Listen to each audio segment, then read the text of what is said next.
beauties. So some of you requested for me to do a review on anesthetics, and so I've picked the top anesthetics and I've used a number of them, and many of you know that I come from a dental background. So I was in the dental industry for 15 years, and I also worked for one of the top manufacturers of dental anesthetics, managing that division of pharmaceuticals. So I do know a lot about anesthetics. And also, I've noticed when I got into the beauty industry that there was a real lack of, I don't want to say supply, but lack of access to really good anesthetics. And that's really important because we're cutting the skin and we want to make sure our clients are comfortable during the entire procedure. And the other thing that I want to help you guys with and to help you avoid is spending so much money trying out new products, because a lot of companies promise that their product will do this and that, and unfortunately they don't all say what they're going to do. So I want to save you the grief, I want to save you the money, and let you know what I've experienced, and also what I believe actually truly works, and the science behind it as well. Okay. So when I learned microblading, I got this in my kit. I don't know if you guys can see, it's a little bit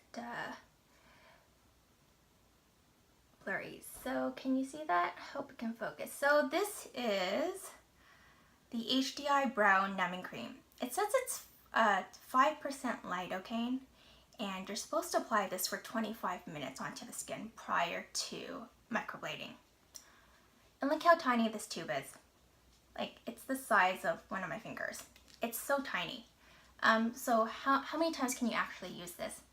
And I will tell you, this doesn't work. It does absolutely nothing. It's garbage. So if you have it, toss it. The other thing is, oh, 1 second. Butchie! My puppy's going to get a hold and I have to save him.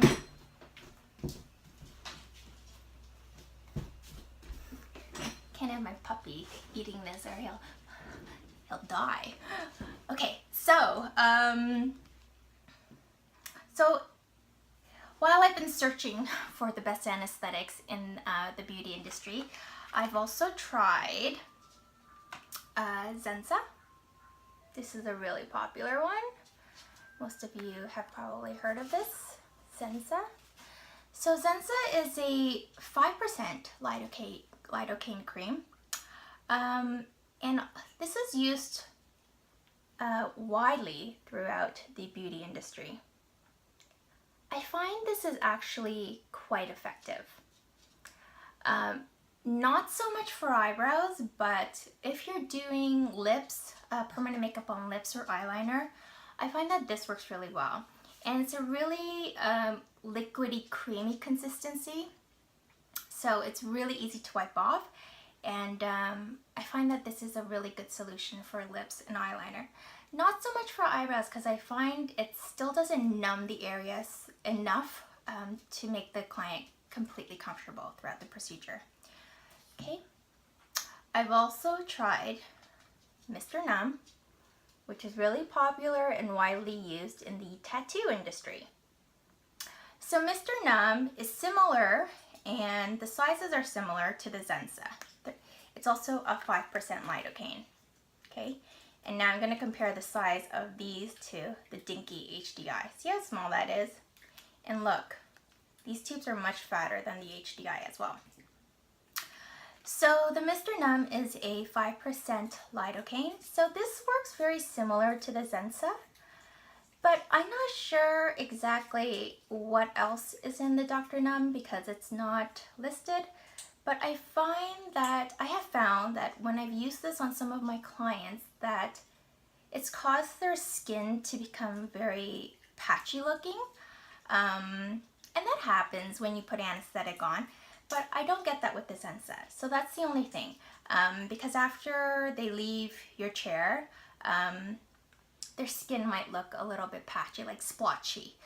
So they'll have like splotchy white marks and splotchy red marks. It'll go away, but sometimes they have plans after your appointment, so you don't want them leaving with their skin all splotchy. But that's the only downside to the Dr. Numb, but it is effective again. And again, same consistency as the Zensa. And I would use these primarily for eyeliner or lip procedures. Okay. Now these are all primary anesthetics I'm talking about right now, so stuff for pre-numbing. So pre-numbing should be done with the skin intact, so no cuts in the skin.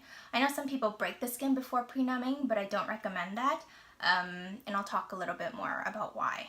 Okay. Now my favorite product for pre-numbing in the beauty industry is this tattoo candy by Minx Mogul. And why do I like this so much? Well, let me tell you.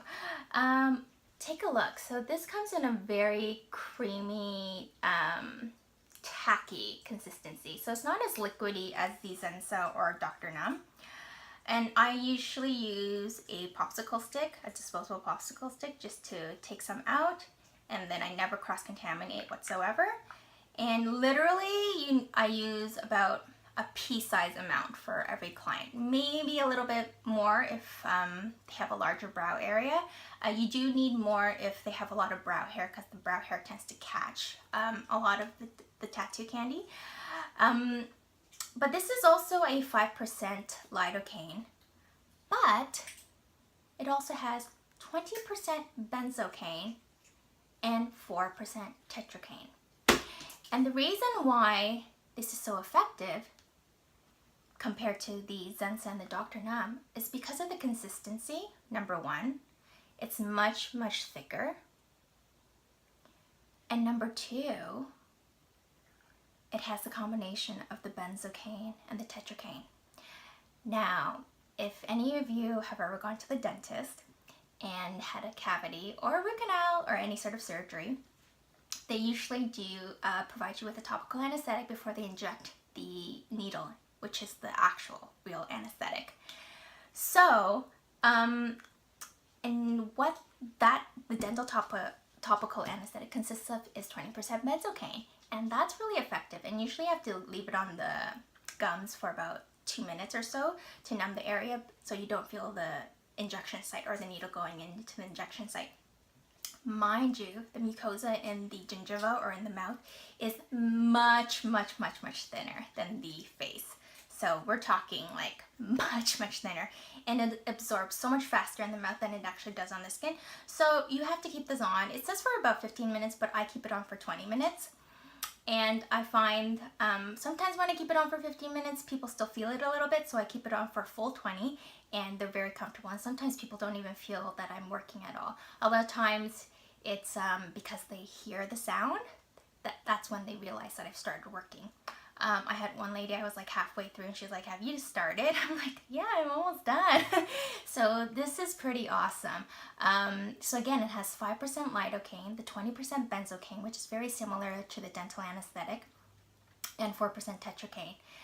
Now, having said that, I don't know if you guys are aware of this, but I'll share it with you.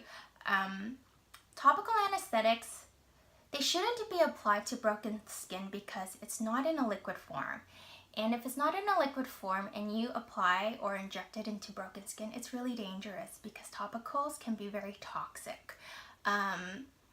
So if, like the benzocaine 20%, in a dental situation, you apply a very, very small amount to the injection site. I'm talking so small, like smaller than a pea size. At the most a pea size, but the toxicity level, if you apply too much topical anesthetic, there's a real high likelihood of toxicity. So you really want to be aware of that. So like I said, I only use about a pea-sized amount of this, if anything, just a tiny bit more, but otherwise that's it. Okay, I've also tried this on eyeliner. I know you're not supposed to, but I've tried it on eyeliner just to see if it worked better than these ones. And it works really well, but it's because it's so tacky and thick, it's really hard to remove it off of the lash line. So I don't advise you to use this for eyeliner procedures. I know Catherine and her team, I love them, they're such great supporters of mine. And mind you, I haven't been paid for this review, but I do know that they have a microcane for eyeliner procedures that I would love to try, wink wink. But yeah, so use something like that. So use something more foamy or more liquidy for eyeliner because it's really hard to get this stuff off the lash line.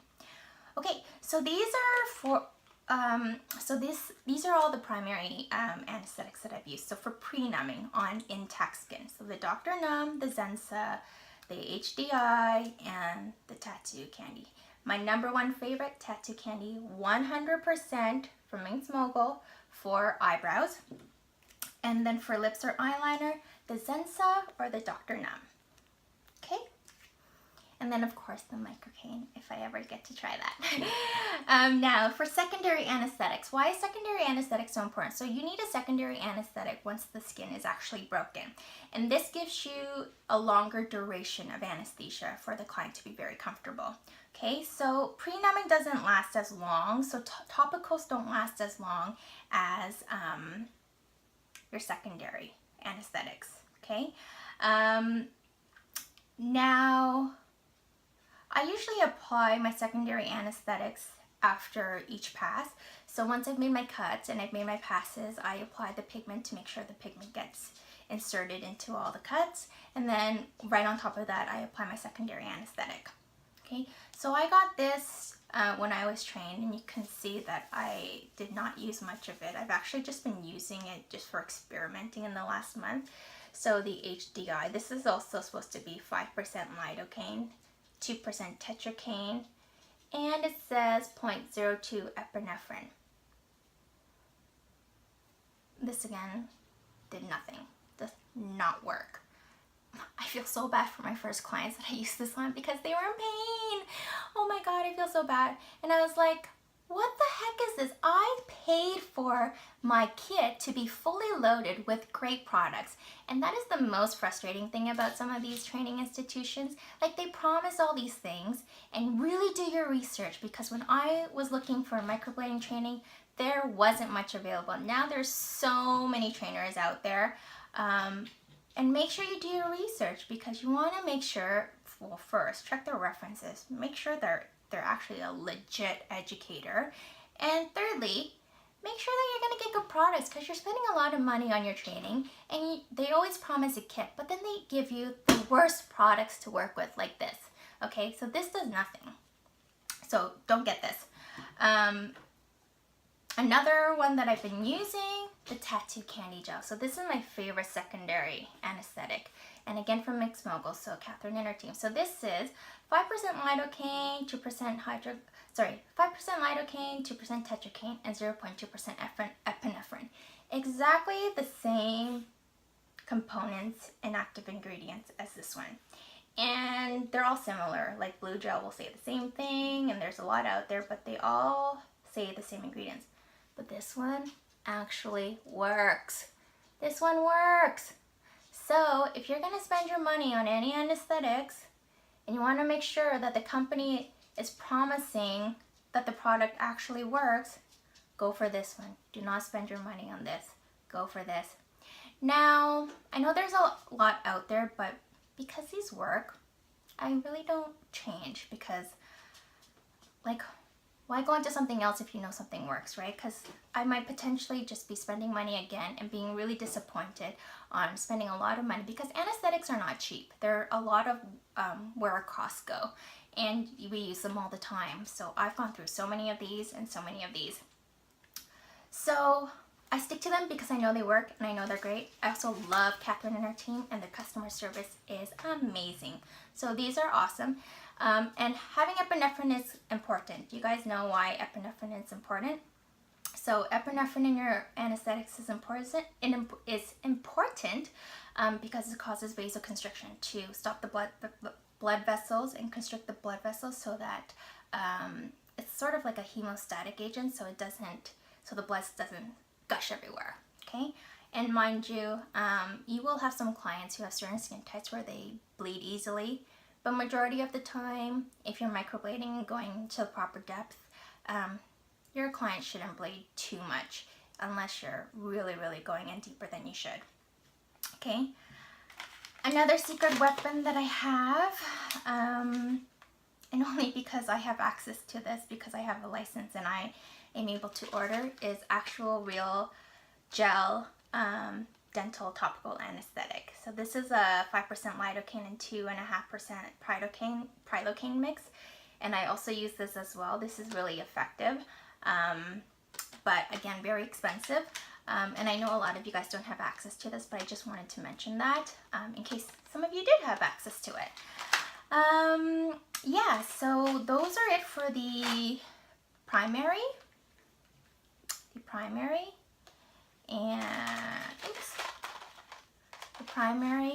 And your secondary anesthetics. Okay, if you have any questions, please let me know. After you've completed your procedure, your client should usually be numb afterwards for about 20 to 45 minutes, at the most an hour, I would say. So usually they can feel that their face or their eyebrows is frozen. Just let them know that it will wear off. So number one, be really careful of toxicity with your pre-numbing primary anesthetics and secondary anesthetics. Even though they're all very similar composition and they look the same and feel the same, sometimes they don't all do the same or act the same way. So if you find a good one, stick with it. Why change, and why try to switch to something else? Also, don't penny pinch, because you want to make sure that your clients are always comfortable. So don't always look for the cheapest option, because usually they don't work like this. So you know what? Use something that's good. Make sure your clients are comfortable, because that's what's going to make them want to come back to you. And also, that's why so many people are afraid to come and see us and get their eyebrows microbladed, because you don't know how many clients tell me that they've know of so-and-so, or their clients or their customers have come in, they had their eyebrows microbladed, they had such a bad experience that they said it was excruciating, and they bled like crazy. You wonder why, because they're probably, well, first of all, they may not be certified. Secondly, they may not be numbing them at all. And they also may not be investing in the right products, right? Or they may not have knowledge of what the right products are. So I'm letting you know, I swear by these two. Again, they are not paying me to do this, but I swear by these. They work so well, and your clients are going to be super, super comfortable. So there you have it. Thanks so much for joining me, guys. If there's anything else that you'd like for me to review, please let me know. And I have a special promo code for you guys to order the Minx Mogul anesthetics. So check the promo code below, use it, and thanks so much. Bye, guys.